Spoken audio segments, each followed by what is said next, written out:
Shikimja që në momentin që ju, si prindër, e keni marrë në plazh, duhet jetë me syze.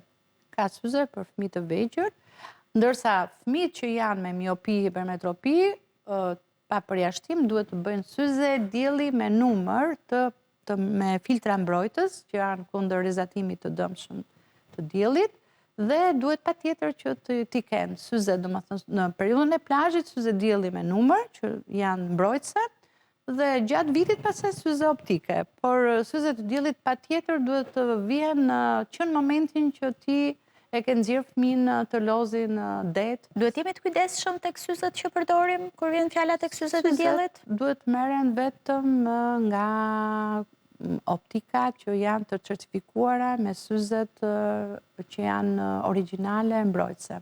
Kategorikisht për fëmijët, se të rritur edhe i marrin, dhe nuk ke çfarë t'u thuash, më shumë i marrin për aksesor se sa e kuptojnë vlerën e mbrojtjes.